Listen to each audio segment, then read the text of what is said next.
This video falls under fair use. Fair use allows commentary, criticism, and reactions.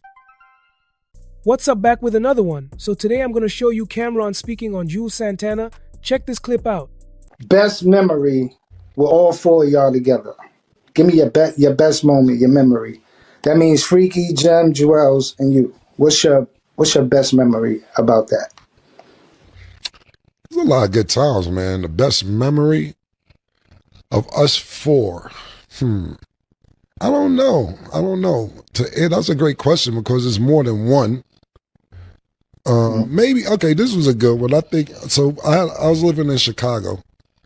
Me, Juelz, and Zeke. Jim used to just come visit once in a while. And Juelz in the beginning, he's really lazy.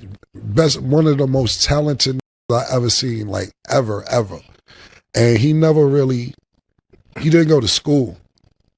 And I mean, he's like, oh, I didn't go to school. And he was like, yo, I him to you, because he's smart, he's witty. That's very, Juelz is, first of all, a lot of people don't know, he's funny, he's witty, very smart young man. And he's like, man, I ain't going to no school, man. Like, the teachers don't speak English. How am I going to learn something? He used to go to school in Washington Heights.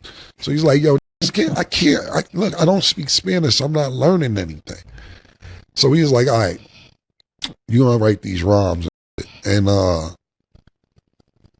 he would be lazy sometime writing the rhymes, but when he did it, it'd be magnificent. So one night, you gotta realize he'd been with me at the time since he was 15, 16, maybe 16 years old at the time.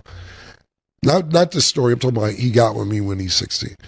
And one night we was going to the club in Chicago. It was me, Zeke, and I think Jim was there. That's why I want to tell the story. And yeah, I think Jim was there. And Juelz, and we about to leave out to go to the club.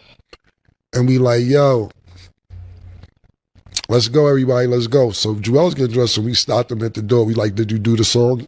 He like, yeah, I did. We like, well, let's hear it.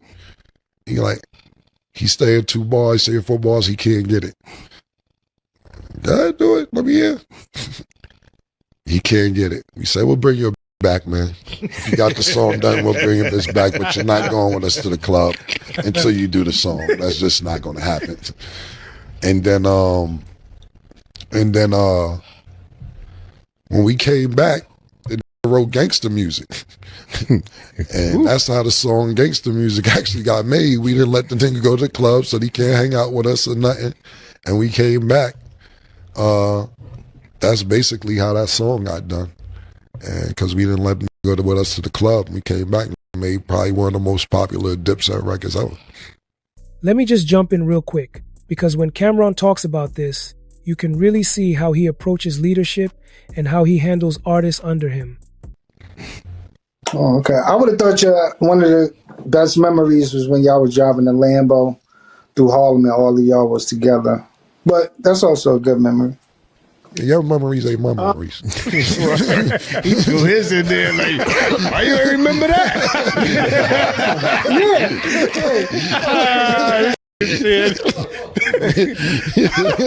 Don't tell me what my favorite memory is.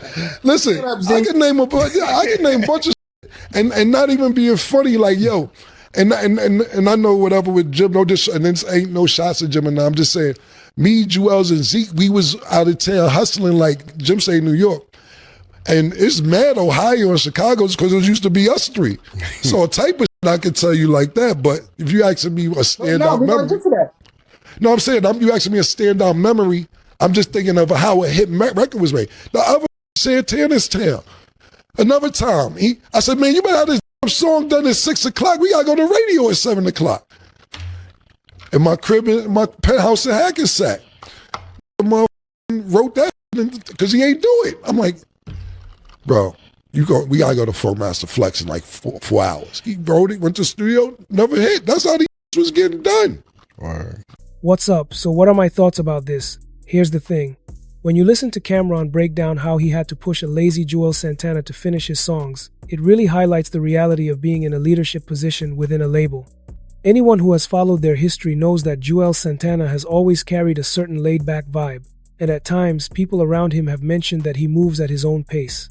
That can work creatively, but when you're part of a team, especially under someone like Camron who was running things, there's a responsibility to deliver and keep the momentum going. Camron stepping in and giving that push is not surprising, because that's what owners and leaders have done across the culture for years. A label head is responsible for making sure the artists under them stay focused, stay productive, and finish the work that needs to be done. And sometimes the most talented people are the ones who need the biggest push, simply because their natural ability allows them to coast until someone steps in and reminds them of the bigger picture. Camron explaining this gives insight into how much work actually goes into building a movement like what they had, because it was never just about dropping songs, it was about discipline, timing, and consistency.